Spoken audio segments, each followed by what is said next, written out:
Bonjour tout le monde et bienvenue à Règles de Pouilleux. Oh oui, aujourd'hui, on va apprendre à jouer à Nation Gourmet, un jeu pour les foodies. On est sur la version Tabletop Simulator, bien entendu, mais ce jeu est aussi disponible en print and play.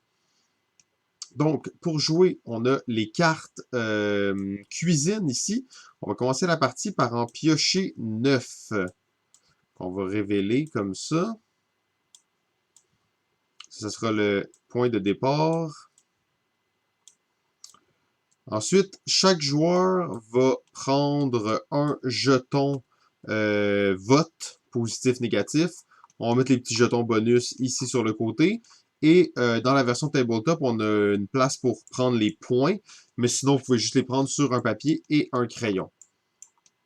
Alors, c'est quoi le but de Nation Gourmet? En fait, c'est de faire des recettes avec les ingrédients qui sont là. C'est pas un jeu pour tout le monde, hein. C'est un jeu pour les foodies. C'est un jeu pour les gens qui adorent la nourriture et qui connaissent bien ça. Révisez votre livre de recettes avant de commencer. Donc, comment ça va fonctionner? À chaque tour, on va faire probablement une enchère. Ça va être une enchère où on va devoir dire combien de cartes on veut utiliser pour faire notre recette. Alors bon, on pourrait dire une, deux, trois. Alors ça, c'est des ingrédients qu'il faut absolument utiliser dans notre recette. OK? Bon, il y a des outils aussi qu'on va devoir utiliser, mais vous pouvez utiliser n'importe quoi d'autre, mais il faut au moins qu'il y ait certains de ces éléments-là. Donc là, mettons, un joueur dirait un, et c'est une enchère, comme on dit, assez freestyle. Donc n'importe qui peut dire 2, 3, 4. Donc on peut augmenter comme ça jusqu'à ce qu'on atteigne 9, parce que 9 c'est le maximum qu'on peut prendre, ou jusqu'à ce que plus personne ne veuille l'enchérir. Alors disons que moi j'avais gagné l'enchère avec 2. 2. OK, c'était pas très difficile. Alors moi je dis OK, parfait, j'ai gagné l'enchère avec 2. Alors là on entre dans la deuxième phase qui est la présentation de la recette. Alors je vais présenter ma recette. Moi ce que je vais faire aujourd'hui c'est des sushis. Alors pour faire des sushis, bien entendu, on a besoin de riz et on a besoin de crevettes. Alors là, comment ça fonctionne en général? C'est que les joueurs autres vont décider s'ils votent positivement ou négativement envers votre recette. Est-ce qu'ils croient que c'est crédible? Est-ce que ça fait du sens? Si oui, ben tant mieux. Si en fait la moitié des joueurs mettent leur jeton du côté rouge, désolé, leur jeton du côté rouge, eh bien tout simplement vous n'avez pas été assez crédible pour eux et vos cartes sont jetées.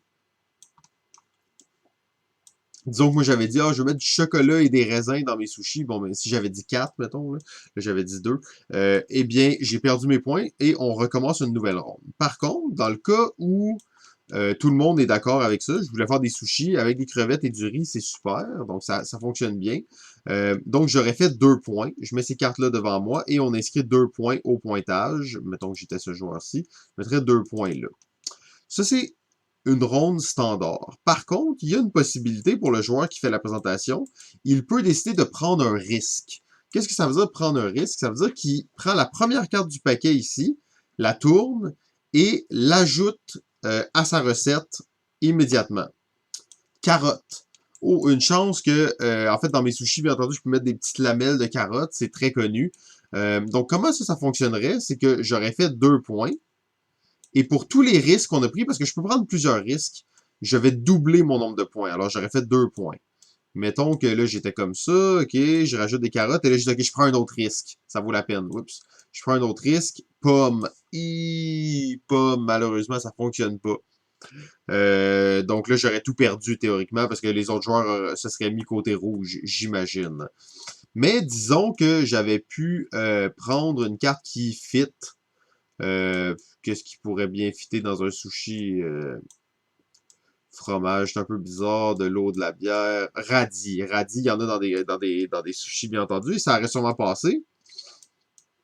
Donc, disons que j'avais rajouté ça, j'aurais fait 2 points fois 2, donc 4 fois 2, 8 points.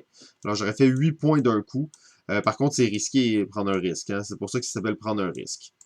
Maintenant, une fois que ça c'est terminé, qu'est-ce qu'on va faire? C'est qu'on va rajouter un jeton bonus sur chaque carte qui n'a pas été prise. Et on va remplir pour avoir ça. Et on va recommencer une nouvelle ronde d'enchères. ainsi de suite. Les jetons bonus, qu'est-ce que ça fait? Ça vaut le double des points. Donc, si je prends cette carte-là, elle vaut 2 points dans ma prochaine, dans ma recette. Donc, ça vaut quand même la peine. Et éventuellement, ça se peut qu'il y ait plusieurs jetons bonus sur une carte. Donc, elle pourrait valoir, mettons, 4 points, cette carte-là. Ça peut commencer à valoir beaucoup de points de l'utiliser.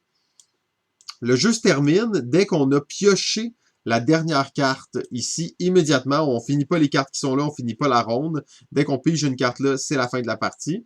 Et les joueurs vont cumuler leurs points. Le joueur avec le plus haut score l'emporte. C'est pas plus compliqué que ça. Nation Gourmet. Nation Gourmet. Le jeu pour des foodies. C'est pas compliqué, mais c'est difficile. Merci tout le monde. Ciao!